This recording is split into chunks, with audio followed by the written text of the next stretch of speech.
Hello, everyone. My name is Sue Obeidi, and I am the director of the Hollywood Bureau at the Muslim Public Affairs Council.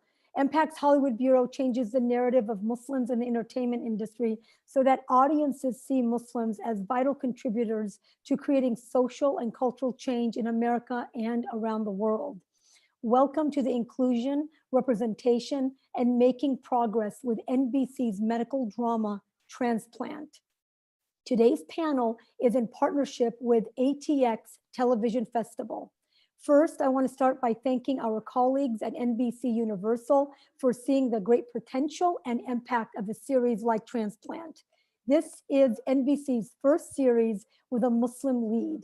And in this moment in our collective history, we need a series like Transplant, which elevates the voices and stories of an underrepresented community. We look forward to many, many more series like this from NBC and others. Congratulations to NBC and NBC Universal International Studios, Sphere Media, CTV, and the creators and the creative team on Transplant. And with that, I will turn it over to ATX's Director of Programming, Jennifer Morgan, to say a few words and to introduce our moderator. Hi, everyone. Thank you so much for tuning in today. I'd like to say a quick thank you to Sue and our friends at MPAC's Hollywood Bureau for including us in today's event, and of course to NBC and the cast and creatives of Transplant for making this panel possible. For those of you who might not be familiar with ATX, we are a celebration of all things TV, from reunions and premieres and script readings to one-on-one conversations and topical ones that dive deeper into the how and why of TV. In hosting physical and now virtual year-round events, we've been fortunate to have opportunities to partner with critical organizations like MPAC and to highlight shows like Transplant that are taking concepts like representation and inclusion and making them real through specific and meaningful storytelling. Now, it's my pleasure to introduce our moderator for today's conversation, Dr. Evelyn Al-Sultani. Dr. Al-Sultani is an associate professor in the Department of American Studies and Ethnicity at the University of Southern California. She's the author of Arabs and Muslims in the Media, Race and Representation After 9/11, and recently co-authored the Obeidi Al-Sultani Test with MPAC's own Sue Obeidi to help Hollywood improve representations of Muslims. Dr. Al-Sultani, thank you for joining us. Thank you so much. Thank you for the introduction, Jennifer, and thanks to MPAC, NBC Universal, and ATX for inviting me to moderate this panel. I'm excited for the opportunity to speak with the writer, actors, cultural producer, and cultural consultant for the TV show Transplant on NBC. Given that I've been researching and writing about representations of Arabs and Muslims in US television for over 15 years, I watch a lot of TV. Historically, representations of Muslims have been stereotypical, one-dimensional, and offensive. However, Transplant is refreshing and groundbreaking. Dr. Bashir Hamid is a Syrian Muslim refugee trying to establish his career as an ER doctor in North America. It is unusual for a show to have a Muslim lead. It joins a handful of recent shows such as FBI on CBS, starring Zico Zaki, and Rami on Hulu, starring Rami Youssef. The Los Angeles Times included Transplant on its list of the 15 shows to watch this fall. And the Wall Street Journal called it the best medical show on television. If you have not seen the show, Transplant will air throughout the fall on Tuesdays at 10 p.m. on NBC. Sue Obeidi of MPAC and I created a test to assess representations of Muslims. We were inspired by other tests, such as the Bechdel test that measures representations of women, the Rousseau test that measures LGBTQ representations, and the Duvernay test that measures racial representations. Our test is called the Obeidi Al-Sultani test, and it was published in the Hollywood Reporter in August. It consists of 5 criteria, and I'd like to put Transplant to the Obeidi Al-Sultani test. So the first criterion is that the project that includes a Muslim character does not reproduce or reinvent old tropes like terrorism, but rather explores new stories and new contexts. Transplant explores a new story, the life of a Syrian refugee doctor. Bashir was a combat surgeon in Syria. His 12-year-old sister lived in and out of refugee camps. They lost their parents in the war, both of whom were doctors. Dr. Bashir Hamid is initially unable to get a job as a doctor. Then when he does, he can't get official papers to prove his credentials. We see him on FaceTime helping the White Helmets, volunteers who rescue civilians from bombings in Syria. It offers unusual insight into the experiences of being a refugee. Transplant passes the first criterion. The second criterion is that the project that includes a Muslim character has a Muslim identifying writer on staff to ensure that Muslim cultures, religion, characters, and storylines are being portrayed accurately. On Transplant, Sami Khan is one of the writers on the show, and Dr. Khalid Al-Malaji is a cultural consultant on the show, and both of them are here with us today. You can tell by watching Transplant that the team is well informed, and it passes the second criterion of the Obeidi al-Sultani test. The third criterion is that the Muslim character is not solely defined by their religion. Religion can be part of the character's backstory, but should not be their entire story. This is incredibly refreshing about Transplant. Bashir is Muslim, and his faith is part of his identity as opposed to his entire identity. Transplant passes the third criterion. The fourth is that the Muslim character has a strong presence, and the character is essential to the story arc and has a rich and clearly defined backstory, as opposed to just being in the background. On Transplant, the leading character is Muslim, so Transplant passes the fourth criterion. The fifth criterion is that Muslim characters are portrayed with diverse backgrounds and identities. What this means is that there are diverse identities to explore among Muslims, African-American Muslims, Indonesian Muslims, in addition to Arab and South Asian Muslims. There are also diverse experiences to explore. In Transplant, Bashir is not the only Muslim character. Viewers get to know his sister Amira. We also get to know his friend Khalid, who is an undocumented immigrant from Libya, and who therefore has a very different experience from Bashir, who's a doctor. Given that we get to know Bashir, Amira, and Khalid, we are exposed to a diversity of Muslim experiences, and Transplant passes the fifth criterion. I'd like to congratulate Transplant on passing the Obeidi al-Sultani test. And this is not just about passing a cute test. Studies have shown that viewers are more likely to support restrictions on Muslim civil rights and wars in Muslim countries when repeatedly exposed to Muslim stereotypes. The work of creating diverse stories on television is so important in shaping our perceptions, our policies, and our realities. Having said that, I will introduce the panel. After I introduce them, I'm going to ask them a few questions, and then we'll take questions from the audience, and you can place your question in the chat. I'd like to introduce Joseph Kay, the creator and executive producer on Transplant. Prior to Transplant, he was showrunner on the CBC drama This Life. Sami Khan is an Academy Award nominated producer and director. He serves as writer and consulting producer on Transplant. Dr. Khalid Al-Malaji is a Syrian doctor, humanitarian, public health expert, and health informatician based in Canada. He serves as the cultural consultant on Transplant. Hamza Haq was recognized by The Hollywood Reporter as a rising star in Canada. He has an impressive array of television and film credits to his name. Originally born in Saudi Arabia to Pakistani parents, he moved to Ottawa, Canada as a child with his family. He portrays series lead Dr. Bashir Hamid, whose immigrant story is at the heart of the show. Aisha Issa is an award-winning bilingual actress born and raised in Montreal. She portrays Dr. June Curtis, whose fierce determination and drive to prove herself as a surgeon belie a softer, more self-effacing side to her character. Thank you all so much for being here. Everyone can turn their cameras on so we can see you. And we are going to start having a conversation, and I'll kick it off with the basics. Joseph, what made you want to create a show about a Syrian refugee? Could you tell us what the inspiration was behind the concept? You're muted, Joe. Hi. Yes, firstly, thank you to MPAC and to ATX for hosting this, and thank you for the introduction. And it was very interesting hearing about the test, and I'm so honored and glad that we passed it. What was the inspiration? Well, I had the idea for the show in early 2017. There had been a presidential election in the United States where the subject of immigration had been weaponized in a way that I think many of us thought was upsetting. And so, like so many people, I was watching that and wanted to find a way to write about it. And I wanted to do that in a way that wasn't inherently political, but that was going to build empathy for the subject matter. And so that is what I was thinking about. At the same time in Toronto, at that time where I was living, there was quite a bit, you could find quite a bit of news about what was going on in Syria and the Syrians who'd come to Toronto through the specific program that we have here that brings Syrians over.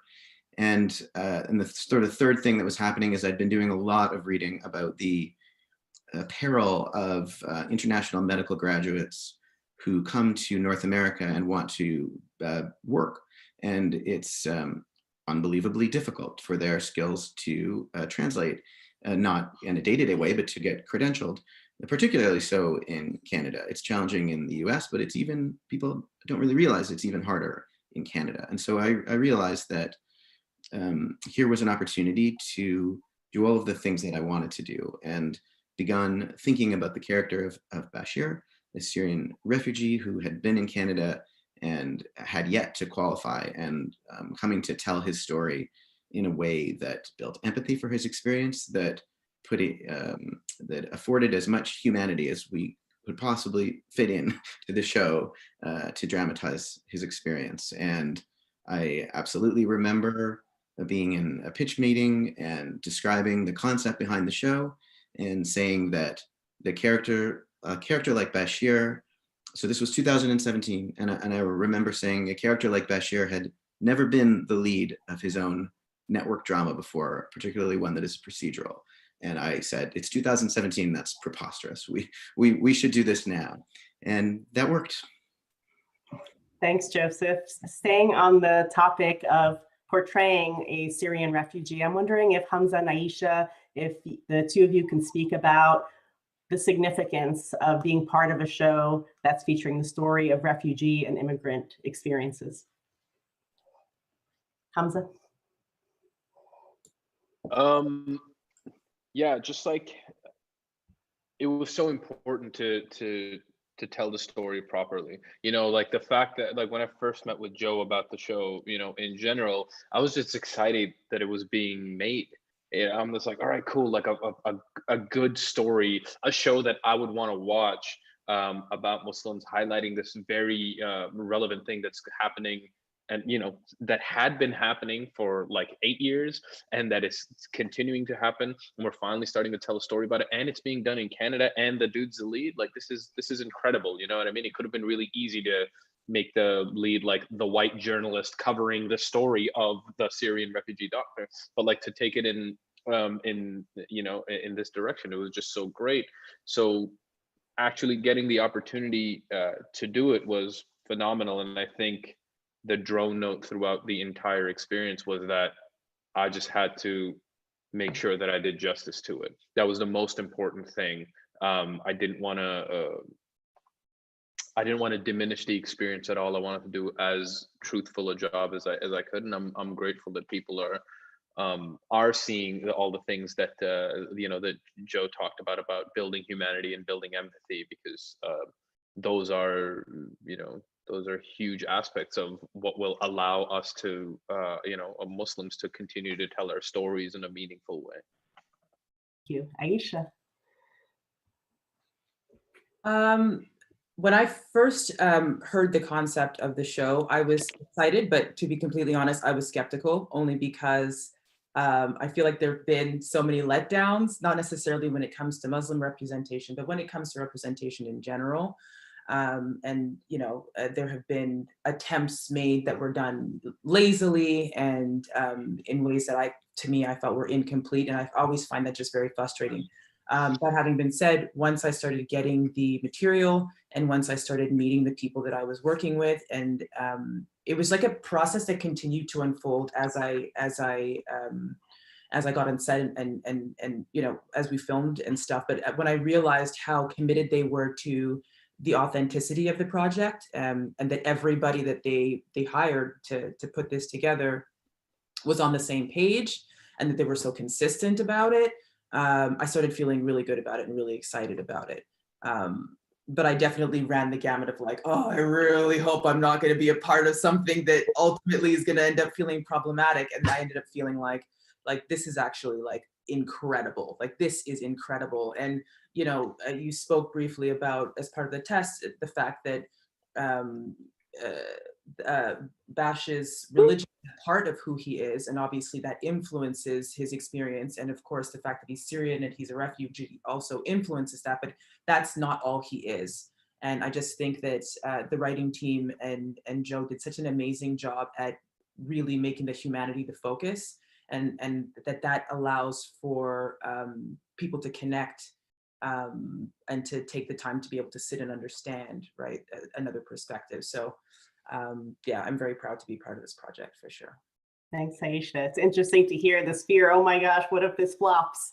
Because there are a lot of good efforts out there, and then something about it makes it flop. And I think that perhaps having Sammy and Dr. Khalid on the team makes a difference. I wanted to ask both of you, Dr. Khalid and Sammy, if you could even tell us, what does a cultural consultant do compared to a cultural producer? And what do your roles entail on the show? How did you help shape the vision? Sammy, do you want to go first? Sammy, you can go ahead. Okay. Yeah, I mean, so I was a writer and story editor on the first season, consulting producer on the second season. But you know, I have to agree with what Aisha was saying. I think when I first heard about the project, I was a little nervous. And then I read the script. Joe and Tara Woodbury, the executive producer of the show, sent me the script, and I'd never seen a Canadian TV show like that. I'd never seen an American TV show that you know, front and centered a Muslim character that wasn't a terrorist. And then I got to work with Joe for a week or so, where we started talking about where the first season might go before a green light. And I got an inkling of Joe's process, because like a big part of the success of season one, I feel like, is that Joe doesn't, you don't need to, the people of color on the show don't need to educate Joe or Tara or Rachel Langer, another key writer, or even the other writers on the show. They've already thought about this. They've already talked about that. And in my own experience, that's a real problem when you're trying to, like, you know, people have never worked with people of color before, Muslims, African Americans, whatever. And there is this burden where you have to educate, you know, and it sets up a strange dynamic. But Joe had already done all that work. You know, he's a Jewish kid, grew up as an outsider in the prairies in Canada. And that process, that sort of inclusive process, where it wasn't that I was like, I mean, I joke that I'm the Muslim writer on the show, but I wasn't, right? Joe didn't treat me like that. And he needed me to be more than that, because, you know, it's a TV show. It's like you need all of your cogs firing at, you know, on all cylinders. You can't just do one thing. And I think that's a real credit to Joe as a creator, and that journey, you know, that journey of building the show and being open to being wrong, you know. So it's rare that you see that kind of courage. And I think that's part of the success of the show, and that's why I wanted to work on it. Dr. Khalid, thank you, Sammy. First, I'd like to thank the whole team, Hamza, and everyone. You've done wonderful work. Honestly, it's amazing. I think, yeah, basically, I'm one of the many. I think that the team have got a lot of feedback on what's happening there in Syria, the life of those who spread all over the place, and the different stories, the different backgrounds, the different ethnicities. Like, everybody has a different story. Maybe my background, the work that I've done there before I came to Canada, exposed me, or allowed me to be in contact with the different people, the huge number of people working on different things in the crisis in Syria. So that allowed me to, honestly, when I arrived here, and Tara reached out to me, and we start talking and talking and talking, I was every second dropping a story of a different person, a different story, a different accident, and because it was all here, and I didn't think that I've talked that much before. Like I was trying to like the whole last like 6 years, I was like receiving and like, working and working and working. That was the first time that was like I stepped back a little bit and I started talking about what happened. And I'm like many physicians who left Syria. Yeah, some left earlier in the crisis, and I've been there for 6 years. The first 1 year is exactly in the front lines, and then between Turkey and Aleppo, and then in the areas in Syria where it was like we can move and work. We've done a lot of work. We've done work with a lot of amazing people. We lost a lot of friends, a lot of relatives, a lot of people who were working there just because they were doctors. Maybe some of them, they were there just motivated by the beliefs that they were like there for freedom, and they want to fight for that cause. And but simply like the doctors, they were there just because they were doctors and they want just to help. So we worked a lot on like building underground hospitals. We were leading immunization campaigns. I was there also for like we established systems to serve like to monitor communicable diseases in this region. A lot of work, and we couldn't like do without like those people that they were there and were fighting to do this. So I think simply people who spread all over the world from Syria, they had different stories and they shared these different stories with everyone. And like every community and every society and nation, you can't take a stereotype about religion, about ethnicity from one person, from a group of persons. You need to look at the whole picture. And this is what honestly, I can see this clearly in Transplant and exactly in Baj's character. Like you can see that this person is trying to tell the story of different people. It's not like a one person story. And it's amazingly we're drawn and he was there, and honestly, I was watching and I was trying to see like how it will go now. How is he like trying to deliver one message, or it's different messages that you will end up stepping back and say, okay, this is a normal life like my life. I'm a North American person who's looking at this person who lives his life with a lot of like, conflicts and love and different things. And it's not like a one single target message that they are trying to deliver. So it's lovely. And of course, absolutely, it's not only this, it's the story of a community that the host community, they were different, like, the level of response, the host community, they were different all over the world and how they accepted those people.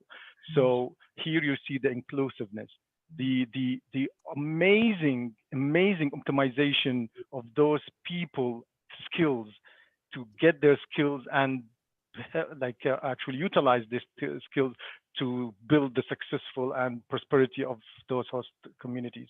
So it's amazing. Yeah, it's really fascinating to hear Sammy say he's a writer, not the Muslim writer, because you hear about that a lot in Hollywood writing rooms, if there is a Muslim writer at all. And then to hear how Dr. Khalid's experience is actually informing the show as a refugee yourself and as a doctor yourself. And I think that's extraordinary. My next question is about casting. I wanted to ask about the process of casting. And I also wanted to ask your thoughts, and I'm seeing some of this in the chat right now as well, about casting a Pakistani to play an Arab, and if there's concern about the audience not knowing the difference between Arabs and South Asians, since there tends to be a conflation and confusion around these identities. Joseph? I mean, I'll speak to the process of casting Hamza. He like Hamza and I had worked together on a prior show, and we created a character really together on that show. He was very quickly his arc was it was going to be having a green card marriage with a Canadian, and when he auditioned for the part, we were very early on in the stage, and what I wanted to do was build where that character was from around the actor who was going to play him. And Hans is the kind of actor that when he comes in a room and auditions, he's got the part. So we met and we started talking about the character, and in the relationship that he and I developed, we just had a great sort of quickly a very easy rapport, and we worked together to sort of build this character's backstory, and a lot of it came from Hamza personally. So when I started thinking about Transplant, and I had very recently worked with Hamza on this, I started talking to him about the character. Hamza, I knew wasn't Syrian, but has been an immigrant his entire life, is a Muslim living in the West, and has a lot to say on the subject. And I wanted to talk to him about it, and he wanted to talk to me about it, like he said earlier. And the idea was always that that we were going to audition for the part, which of course we did. And we had been talking to Hamza, and we know him, and we, of course, as the show moved along, we did as wide as possible casting net. Hamza knew that was happening. We auditioned every Syrian actor, every Lebanese actor, every Egyptian actor, and as many actors as we could, and looked at that process completely realistically and honestly. And at the end of the day, Hamza is just a beautiful and perfect actor, and we had to cast him because and it was not just my decision, it's the decision of CTV and the producers at Sphere and NBC, Universal, and everybody was on the same page with it. And so we were aware that there might be a conversation around where he's from, and I'll let him speak to this too. But what I will say is that we were always going to take an overall honest and careful approach to representation on the show.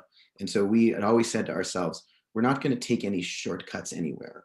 Built into the DNA here is like doing the work and doing it honestly and doing it right. And if we do that, then even if some people have questions about where Hamza's from, then we're doing it right. And so that's how we felt. Thank you, Joseph, for providing that context and background on it. I'd love to hear from you, Hamza. Yeah, I feel like, especially in today's day and age, and I myself am guilty of this, there's this very quick, shoot from the hip, mentality towards representation and stuff like that, where it's like, okay, cool, if this person's not from this region or this whatever, and I understand to a certain degree. Should Leonardo DiCaprio play Middle Eastern? No, he shouldn't. You know what I mean? Is he one of the best actors out there? Cool. You know what I mean? But it just doesn't, that kind of thing doesn't add up. But in this thing, when I was in the running early to be Bash, and then they told me the process that they were going to go through. I was given whatever, I might get in trouble, but I was given a test option. This is, if you get the contract, this is what it's going to look like. And it looked amazing. I was just like, yeah, this is so dope, cool. And the next day they were just like, listen, so we think it would be irresponsible to go any further if we didn't audition every possible Syrian actor. If we're going to give it to anybody, it should be a Syrian actor, and let's do that. And admittedly, the part of me who had been unemployed for a good amount of time and has bills to pay and that just wanted to tell the story was upset. But if there's a Pakistani actor out or role out there that I didn't even get to read for, I would be pretty upset. So the fact that everybody else auditioned, that's all well and good. But other people have gotten Pakistani parts and who weren't Pakistani, and I'm not salty about that. The fact that I got the opportunity to do it, great. If somebody else can do better justice to that character, I think ultimately, if you can do justice to a character and you can bring that level of empathy and that level of understanding towards the role, yes, not Middle Eastern, was born and raised there, and I was reminded constantly while I was over there that I'm not Middle Eastern. So this is a conversation that I'm very used to, about being told that yeah, just because you were born there doesn't make you that. I understand that fully, but my understanding of it is what I feel like allows me to be in any position to try to tell the story, and my commitment to my work is why I got the part. And I'm kind of I kind of don't want to apologize for that anymore. You know what I mean? It's just hey man, I work really hard at what I do. at least watch the show first before you admonish it for casting a Pakistani as a Syrian. If the story is being told, cool. If once you've watched the show, you're still mad about it, let's have a conversation about it still. But to be just like, I'm not going to watch the show because XYZ, I understand that too, but you're missing out on a great show, you know. Thanks, Hamza. I appreciate these answers because people want to know. And I wasn't asking you to be salty, but to have this kind of conversation because people will fall into their minds in terms of, you know, the extent to which ethnic casting matters. And I think most would agree that not casting a white person to play the role is an improvement in itself. And I'll just go one further to somebody who keeps on commenting about the fact that there are no Arabs in the, like, you know, in the process or in the show at all. I like, this is just an erroneous statement, you know what I mean? Like, yes, I myself am Pakistani playing Syrian. Serena, who's playing Amira, she's from Afghanistan. But any other Arab character, yes, they're not huge, they're not whatever, but the guy who plays Saleh, who plays my friend who's in Syria and stuff like that, actual Syrian refugee dude playing the part.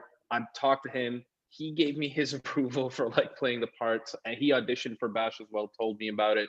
But ultimately, like, the fact that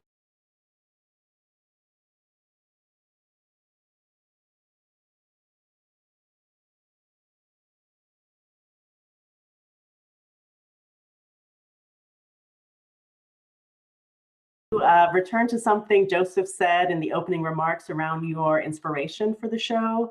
And you mentioned part of it was around the election and certain policies and wanting to speak to that.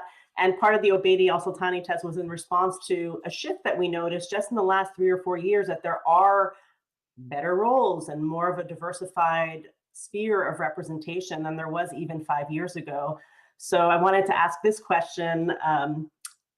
Aisha, maybe I'll start with you.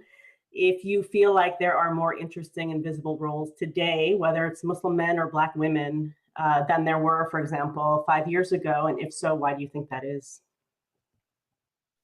I can only really go off of what I read for and how that's changed over my career. And I definitely do see a difference in the variety of roles that I am able to audition for. So I feel like there was a period of time where my agents would kind of be like, oh, well, they didn't specify Caucasian, so I'm going to submit Aisha, you know, like it was more of that, whereas now they're kind of specifying open ethnicity. And it's not so much of a risk or to kind of be submitting me for parts that don't specifically ask for an African-American actress. That having been said, I don't know what I missed out on the last year because I've been with Transplant, right? So, but I can't really say that I have come across a lot of other opportunity to play this deep and this layered of a character. And so when you ask me if there's a change, I definitely think so. I think that there's definitely more representation on screen. I think it's very kind of fashionable and it's almost unacceptable, or it's becoming less and less acceptable to not have some form of diversity. That having been said, having I guess, or not having representation, but like having diversity within the representation, I think we're still kind of working on that diversity within the representation. And that's where I think Transplant like kind of double nails it, because there's the representation, but there's all this diversity within the representation. And that is something that I still don't really see that I'm coming across, if that makes sense. Yeah. Yeah. Could you speak a little bit to your character of Dr. June Curtis and what the challenges are in portraying her? She's, you know, this very strong character, but then she has this relationship with her father and this backstory. She's this expert surgeon. Could you tell us a little bit about your character and the challenges in portraying her? Yeah, I mean, the challenges in portraying her, I mean, at the risk of sounding arrogant, like I just feel like they wrote the character so well. And when I get the material and I read the material, it makes sense to me. I feel like I understand the character because because it's so authentic. Like the fact that she has these issues with her father really do speak to the way in which she interacts with the rest of the world. It all makes sense. It you know, just like Bash's character, it's just extremely well written, and they make it very difficult to kind of mess it up, you know? So with a bit of research and just connecting with the material, it kind of just happens. I can't take too much credit for it, but I have a lot of fun with it. I explore and I learn a lot of myself, and I can say that I learn a lot through June and through the material, and wanting to do her justice and wanting to make sure that I'm really getting her message across, if that makes sense. I've done a lot of work on myself in order to be able to communicate that, right? And to be able to do that. So I don't want to call it a challenge, because it's been more of a blessing than a challenge. You know what I mean? That's just the way I feel about it. So. Thank you. Does anyone else want to speak to this question of whether you think there's something going on today in response to politics that's creating an opening for different kinds of representations? I think so. Yeah, I think so. And I mean, we have to like also credit, you know, the people that, you know, are alongside us and have come before us, you know, like Rami's show, you know, like even a movie like The Big Sick, and just what Kumail has been able to do with his career. And you're not necessarily a Muslim, but just a trailblazer in Ava DuVernay, and you know what she's done just with Queen Sugar, but then across the board, you know, how she moves between activism and creation and nonfiction and fiction. So I think through sheer force of will, some of those creators have been able to shake things up. So, and then on the other side, I think there is a realization among some people that, like you said at the opening, Evelyn, there are consequences for the demonization in the media of certain groups of people, whether they're, you know, Central American migrants, whether they're Muslims, whether it's women. There are consequences to that. And, you know, you don't have to look that far back into history to see what happens when the media, you know, is twisted towards one group of people in a major industrialized country. And I think in the United States, in North America, well, in the Western world, the last few years, we've seen what happens when sort of the levers of power are controlled by people who are willing to use the levers of power to demonize groups of people. And so those roles of, you know, stock terrorists that, you know, my friends have struggled with playing and auditioning for those roles. I know Hamza has, Aisha has, you know, struggled to break free of those sort of stereotypes. And I think there's a willingness, at least at this very moment. I hope, you know, whatever happens in the election, you know, that people just don't forget about these issues, you know, that it's not just a short window of time, that these conversations persist. And I have confidence that they will, because of, you know, because of people like Hamza, because of creators like Joe, because of Aisha fighting for it, and then, you know, Rami and Ava and Kumail doing their thing down in LA too. Thank you. I wanted to focus on the portrayal of Muslims, since we are with the Muslim Public Affairs Council today. And given that what the show is doing is unprecedented. So I was wondering if we could talk about some of the nuances we see in Muslim representation on the show, particularly that Bashir is Muslim, but it's not the one and only thing that's relevant about his identity, which speaks volumes with breaking with stereotypical portrayals. And I think it's in the first, maybe it's in the Eid episode, Bashir's asked about, does he pray? And he says, sometimes I pray 5 times a day, sometimes I don't pray at all. And I think many Muslims would relate to that kind of statements. And you have an Eid episode that's about the holidays, but it's not all about the holidays. It's just a day in the life, and it happens to be the holiday. So I was wondering if you could speak to, we'll start with you, Joseph, about how you approach the portrayal of faith in the show and what the goal was. I wanted there to be faith in the show for more than Hamza's character.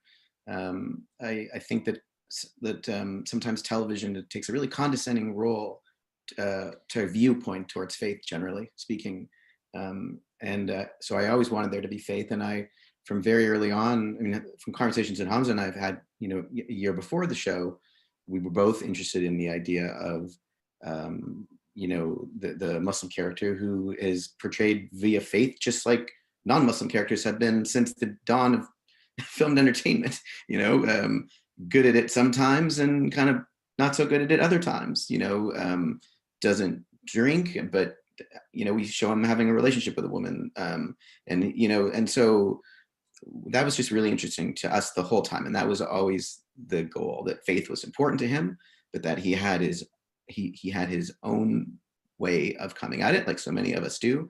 And the way that we kind of make our own rules, you know, but they fit in some kind of holistic way that makes us feel good about ourselves. And that's a universal thing. And that quote that you excerpted was really important to us, to me and Sammy and to Hamza and to everyone, because we knew that we wanted Bash to talk about when and how much he prays. And it was going to be in a conversation in which his colleague, Theo, who's a pediatrician and had been grown up sort of mostly an observant Christian, is talking about his relationship with faith. And that we wrote the scene, where he's asked that question. And then we asked Hamza, we told him we were going to have him answer the question, and we wanted him to tell us what he thought the answer would be.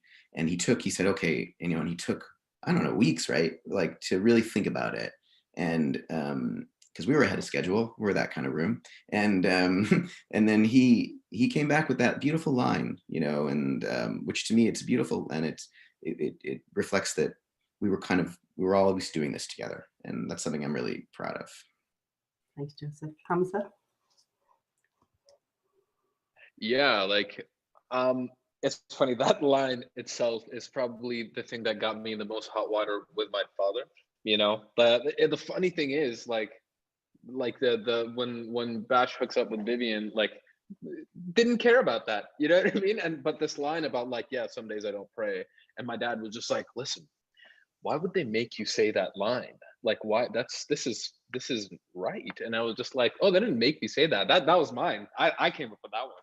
And he was just like, what do you mean? And I was just like, listen, you know, he's just like, but you know, this isn't right. And I'm just like, I'm not interested, like, another thing that's probably gonna get me into trouble, but I'm not really, like, as far as art is concerned, like, I don't really want to talk about what's right. I just have to talk about what's true, you know. And this is the experience. Like, this is, like, it's not the way it should be. Who's to say, you know? Yeah, like, I should pray 5 times a day. Like, Sammy, like, when was the last time you got all 5 in? You know what I mean? Not to put you on the spot, but that smile tells me everything I need to know, right? But, like, you know, but in the sense, like, it's just a reality that, like, growing up in North America, like, our schools aren't built around the, like, Islamic prayer schedule. Work schedules aren't been, like, built around that. And I don't even know, like, any of my cousins, like, who, like, living that part of the world in Pakistan or whatever, who are fully committed, follow every rule down to a T. So I thought that, and it was my experience, like, growing up, everybody that I was, you know what I mean? You kind of, the one thing where we all draw the line is just, like, no pork. Everything else, you kind of just, like, you kind of, like, dip your toe into a little bit. You're just like, well, I don't know this, I don't know, you know, for better or for worse. I'm not saying it's right, it's just true, you know. And I felt it's important to tell that story because it's difficult to live up to the standards that we create for ourselves, you know. Anytime we as a culture are judgmental about anybody, it's just like, oh yeah, he's got a great job, but I heard he, you know, whatever, you know, or whatever the thing is, or like, she had a boyfriend before she got married, oh, you know, worst thing in the world, you know. And it's just like, enough with that. Like, we do this to ourselves off camera all the time, the amount of judgment we throw on each other. And I thought it was important to just, like, hey man, like, you know, like, anybody who's, like, throwing judgment at me, like, any, like, auntie who's out there, like, I know what your kids are up to. Like, don't make me, you know what I mean? Like, don't make me talk about it. So, like, it's just, I think it's important that Rami does a great job doing this. You know what I mean? Like, Rami has a very, you know, and this is somebody who's, like, working at trying to be better. And you can't really get better unless you really, one, decide that it's important to you, and two, understand where you are currently. And I think it's important for us as a community to be seen in a public forum doing that, because we're not monolithic. It's too much pressure to maintain the status quo to represent 2 billion people of a singular idea of what it means to be Muslim. It's just unrealistic. like it's just not possible. So Thanks, I'm Hamza. glad this is the direction I'm glad this is the direction we went in with the show, because the last show that we did, like This Life, it was very similar. He took liberties, but prayer and stuff was like really important to him, and you know, that's true for me. Like, I take liberties, but I pray every day, not 5 times maybe, but every day I do pray at least once or twice. Thanks, Hamza. I agree. The whole point of this is that there are many ways to be Muslim, and there isn't one type, and we keep seeing the same type over and over again. So it's refreshing to have this opening through your character. I wanted to remind everyone who's watching to put any questions you have in the Q&A as opposed to in the chat. And I'm going to ask a few more questions, and then we will get to your questions. I wanted to talk about Bashir's friend Khalid, who's an undocumented immigrant from Libya. And it is an unusual character. When we do see undocumented immigrants, they're usually Central American or Mexican. So it's unusual to see a Libyan undocumented immigrant portrayed on a TV show. And so I was wondering what the inspiration was for Khalid's character. And I wonder if who would like to speak to that? I'm sure I'll say that the inspiration was, and maybe Sammy wants to weigh in on this too, but that we were presenting one version of a story with Bashir's character, and we wanted a counterpoint. We wanted some other way into it to tell, you know, we wanted a counterpoint. We wanted to be able to dramatize and portray different experiences, and so he was just we started thinking about that, and we went down that road. We also wanted him to have another life. You know, we didn't want his life to only be work and his sister. We wanted him to have a bud and his own community. So it was to allow us to explore different experiences, and it started with that concept. Thanks, Joseph. Dr. Khalid or Sammy, would you like to speak to that? You can go ahead. Okay. It's your namesake though, Khalid.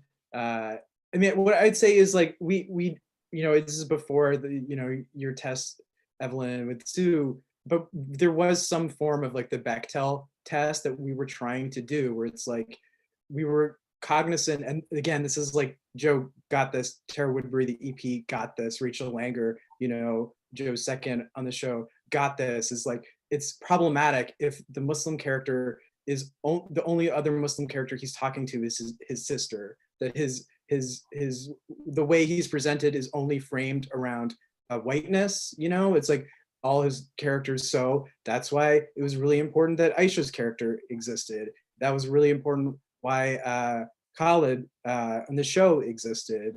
And just to like make a quick pivot though to the actual Khalid, like he is like a bona fide superhero. Like what Dr. Al-Milaji does is like, he is a superhero. And I don't think like the you know, whatever cursory sense we can get of it, but like so much of that soul of what he does and what he's been through in his life, both during the revolution and during the war, and now is like heroic, is like super heroic. You know, there are rare people who have that energy, and you know, we're making a TV show and hoping, you know, people like it, and you know, hopefully changing people's perceptions about Muslims. But Dr. Al-Milaji is like literally fighting for his people, and you know, with every ounce of his being, and you know, he puts us all, the rest of us, to shame, to be honest. Oh no, no, Sammy. Honestly, for me and for people, at least in North America, you are the heroes.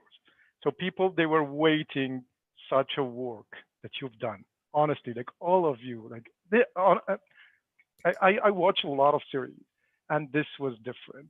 The message was different, and the way in delivering this message was amazing. I think it's the first time to deliver this message in this way, and multiple messages. It's a mix, as Hamza said, and all of you said. Like it could be not the right, but it's the truth. So basically, life, it has everything. People have, like, from all religions, have different backgrounds, have different mentalities, have different mistakes in their life, have mistakes, different nice and amazing things in their lives. So why not like just laying it out like this way? That's like normal way, an easy way that it's acceptance for such such a society in North America. So I believe you are the heroes. I believe that the work that you have done is amazing, and thank you again. Presenting different backgrounds, different stories, experiences was what was one of the factors of the success of this work. Thank you, Dr. Khalid. Aisha, I know you have to leave us shortly, and I wanted to see if you wanted to add anything on any of these topics, whether it's about portraying the undocumented Libyan or about the significance of having a Muslim character who doesn't fit this very rigid idea. I guess I'll just echo quickly what everyone else has said, which is, I mean, I'm sitting here and I'm smiling and my heart is full because I'm just hearing everybody talk about it. And it just reminds me of that kind of synergy that I felt on set working with these individuals, where everybody seems to be plugged into the same idea, and wanting to be moving in the same direction. But I do absolutely think, and Hamza said it perfectly, it's not about being right, it's about, being real. And I just think that that's just so valuable, because right is something, it might be an ideal and it might be something that people chase, and we all kind of have our ideals and we chase them, but what we connect with is realness. Like that's what we're able to connect with, and that's what makes people feel not alone, and that's what makes people feel like they're seen. Do you know what I mean? It's that real element. And so I mean, all I can really say, I've said it before, I'll say it again, I'm extremely grateful to be a part of the project. I'm so excited to see now that the foundation has been laid and the groundwork is there, and the reception is there also. It opens up the world, I feel, as far as opportunities are concerned, and I'm just excited to see what comes of all of this. But yeah, thank you for having me. Thank you. I'm going to sneak in one last question, and then we're going to go to questions from the audience. And my last question is about the Arabic language and the use of the Arabic language in the show. It's very unusual to hear bilingual language and include Arabic on a show.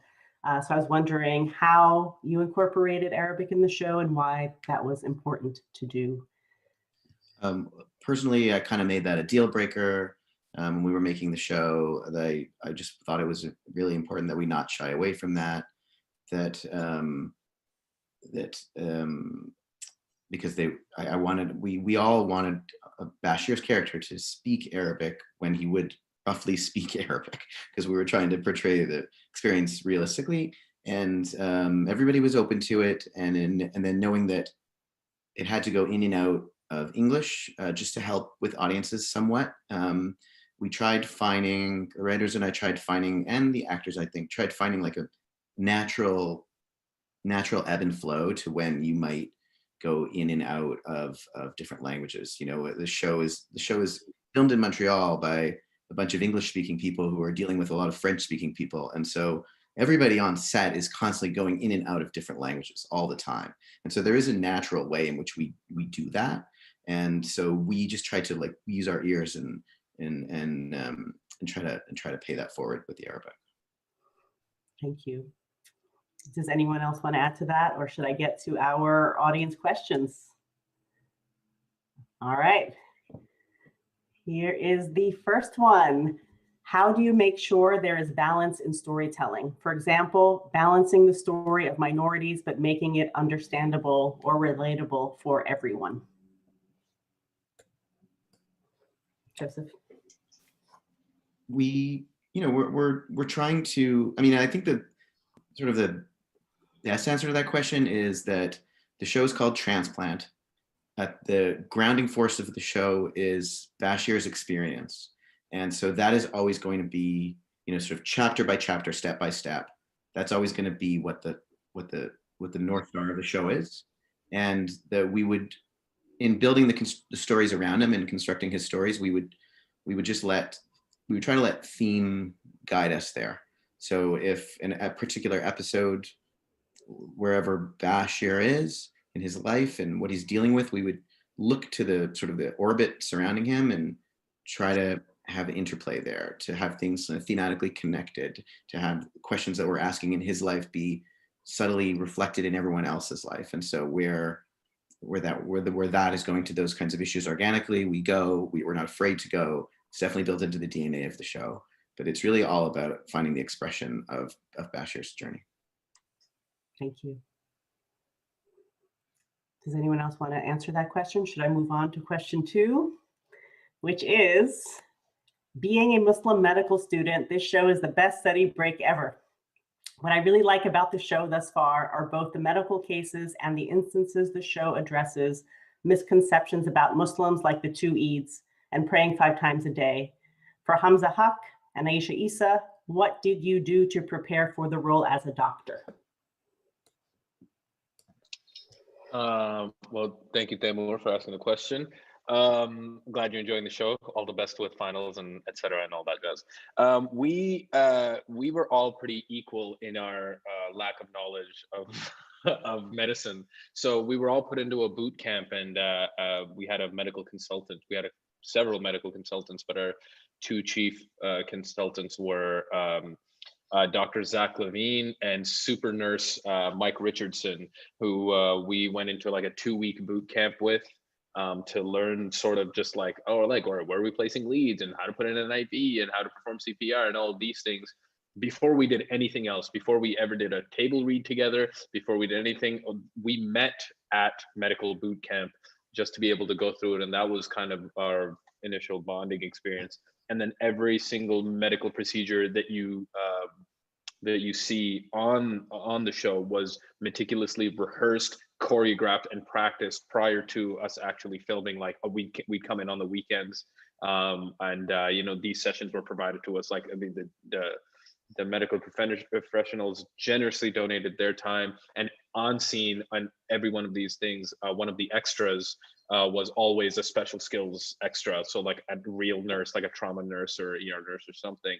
And I'd also like to thank Lauren McKinley, our supervising producer, who was around for every single one of those, ran those meetings and made sure that we took that really seriously. And a big shout out to the writing team, who went through like so much data to make sure all the medical terms were accurate, all the procedures were written as accurate, and yeah, good job team.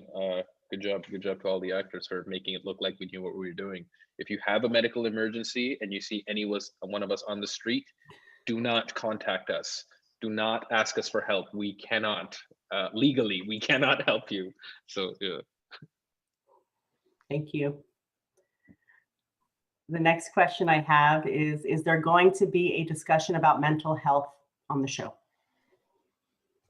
Yeah, I mean, there is. I'm trying to think of where, I guess in the US, you've watched episode 7. I don't want to say any spoilers, but there is a main character who's dealing with a mental health issue, and then there is an episode coming up in which the mental health is front and center. And I think that's also something which we hope to change the conversation a little bit, because mental health is health. It's part of medicine, and I think that goes to sort of Joe's sensibility and the years of work that he had put in to the show before it even went into production. Hamza mentioned the Montreal consultants, but Dr. Petrosoniak in Toronto was like hugely important for us. And shout out to the healthcare workers, doctors and nurses who helped us on the show, who are right now feeling the crunch again with COVID. So they're in our hearts and prayers, and we're thinking about them. But yeah, that stuff's. My dad's a doctor too, and I think now I finally made it in his view. He understands what I do, and he actually the drill and the pilot. I had to remind my dad that Joe and I got the idea for the drill in the head from my dad. And my dad actually came in with a save for, I forget which episode 2 was it, Joe, with like some sort of thing. So it's great to be close to physicians. So we were always like milking the knowledge from them. One of the many things Sammy does on the show was he he was the writer always on the phone call with the doctor. The writers would come up with stuff, whatever medical stuff we wanted to play with, and Sammy was the writer that would carry that through. He would always be on the phone call with the doctor, and he would kind of quarterback all of it, from like combining the story and the medicine. That was one of the many things he did, and saved our butts a lot. That kind of stuff. Amazing. I have another question here, which is directed to Hamza. Did you know how to speak Arabic before playing Bashir? Nope, I still don't. I grew up in Saudi Arabia, so I grew up around the language where, I'm Muslim, so I grew up reading the Quran. So I know, like, I have, like, my muscles have developed to be able to pronounce the language. So when we had the Syrian consultant, I worked with two, Manar and Michelin. So when they came in, I had a dialect coach and an Arabic coach, and they were on set just to make sure I was saying all the right things the right time. And I've been told that my accent is a little, my Arabic accent is a little more Lebanese than Syrian, but something to work on for season 2. And Hamza, do you want to tell us about what you're wearing? This is like, I was in South Africa, and a very dear family friend of mine, he gave me this, and just in light of everything that's been going on in Nigeria and other parts of Africa, I just thought I'd represent all the turmoil that everybody's going through. And this is the Turkestan flag, also known as the Uyghur flag, about the millions of Muslims that are currently in concentration camps in China and forced to do labor, and for many of our favorite companies. And my mother actually sewed this out of old Zara and H&M clothing. I asked her to do that, and she made this for me. So I'm just just to draw attention to that. If there's any Muslims watching out there, next time you're praying, say a little du'as for our brothers and sisters who are suffering all over the world. If you're not Muslim, you can still send on your good thoughts and vibes, and share any news or any clippings, and inform yourselves about the atrocities that are being committed all over the world. Thank you. My next question, it says, thank you so much, team, for doing this. Will there be a season 2 for the show? And are you planning to shoot next year, or are you facing delays due to COVID-19? Yes, and yes. Yes. Yes, season 2. Yeah, and it's been delayed. It's been delayed. It's going to happen in the winter. We'll be back, but like everyone else, we're just kind of reacting day to day to what the realities of COVID mean for us, but we're coming back. Yes. The next question I have is, can the cast and crew speak to their reactions of having the show air in the US and the feedback they've received? I mean, for me, it's just been, first of all, it was when it aired in Canada, which it did a few months before it aired in the US. That was wonderful for us because a lot of people watched, and it was great. When you make something, you want people to see it and you want people to have reactions to it. Personally, I like either way. I'm better that they like it, but I love that there's a conversation. And so when we learned it was going to be broadcast in the US to a much larger audience, we're going from 35 million people to 330 something million people. And that's just what you want. And it's been really rewarding and exciting for me to read the conversation around it. I want to hear nice things, but I'm liking everything that I'm hearing and interested in leaning into everything that I'm hearing, the conversation on Twitter or everywhere else. So for me, it's been really fun. Does anyone else want to speak to that, Dr. Khalid? Yeah, I'm waiting actually. Why winter? Before. Start before, earlier.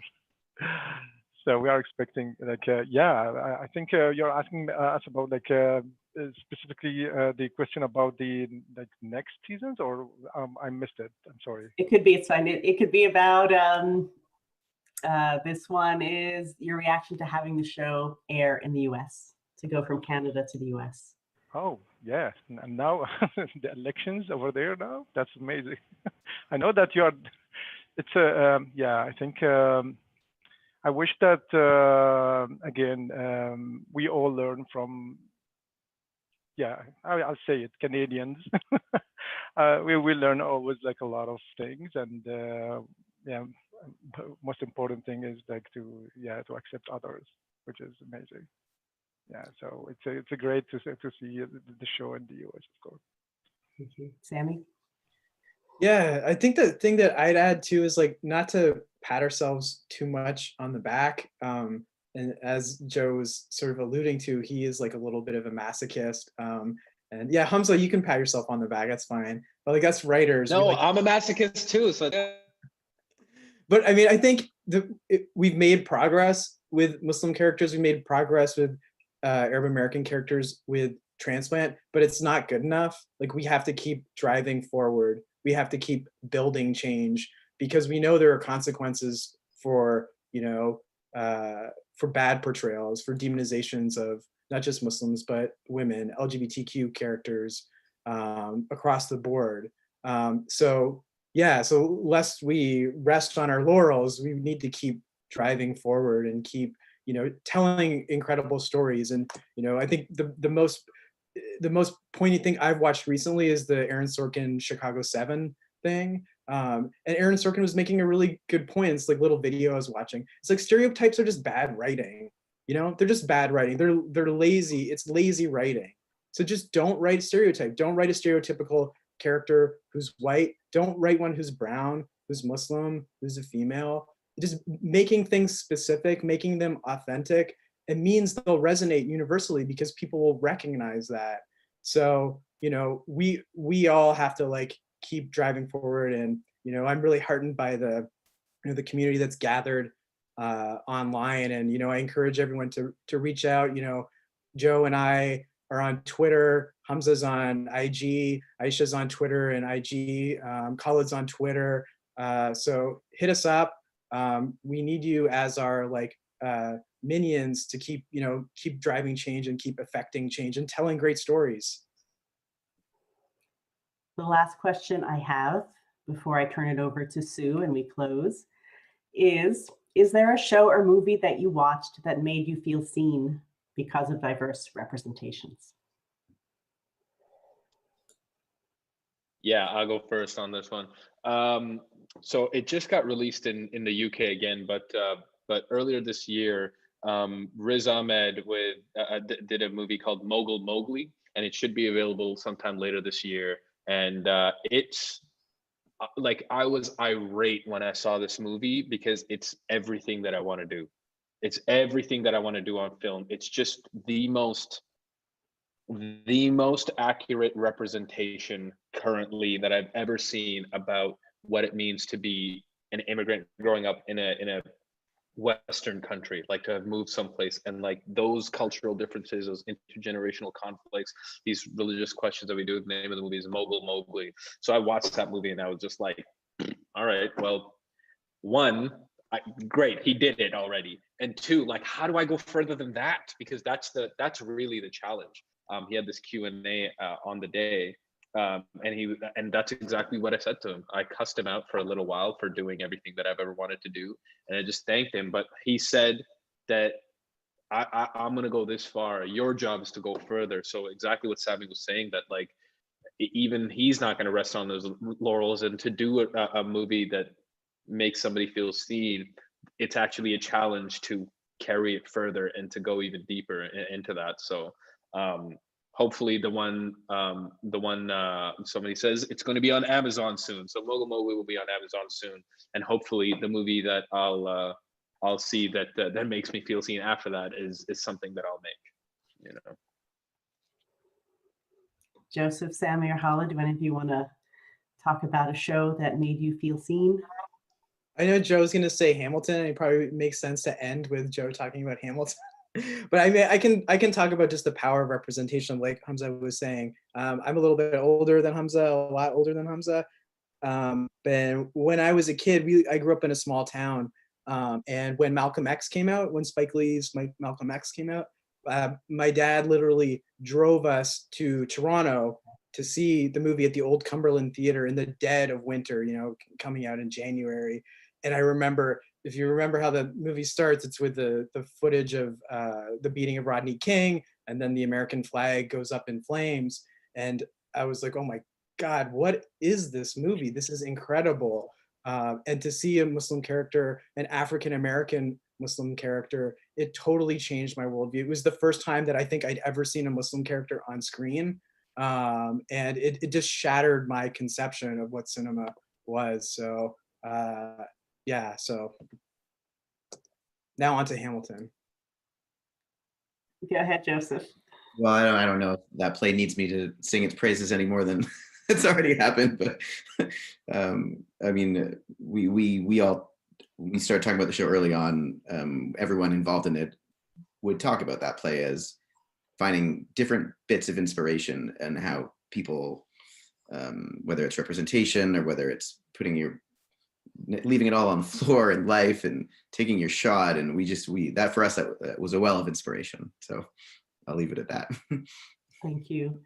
So Sue's going to close out the event for us. But before, I want to thank all of you for being in conversation. It's been such a pleasure for me to get to talk to all of you. Joseph Kay, the executive producer and writer, Hamza Haq, actor, Dr. Khalid Al-Malaji, cultural consultant, Sami Khan, cultural producer. Congratulations on the success of the show. I look forward to watching the rest of the season. Sue? Thank you so much. Thank you so much.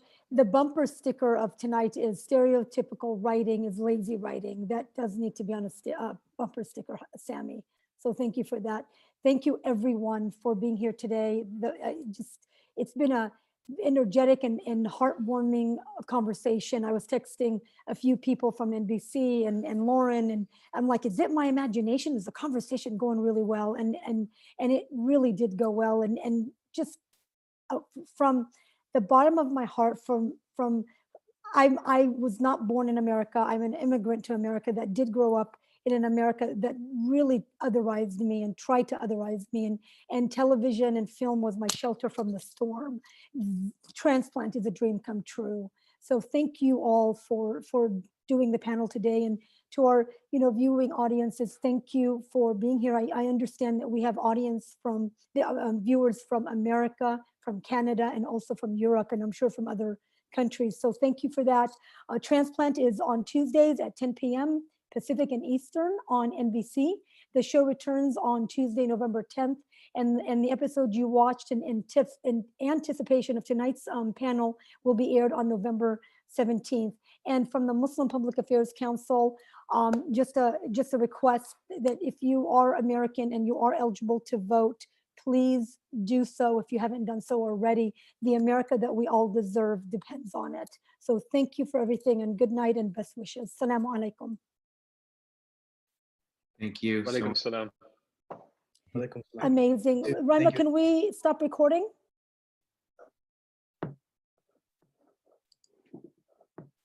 Rima? Okay, I'm not, oh, here we go.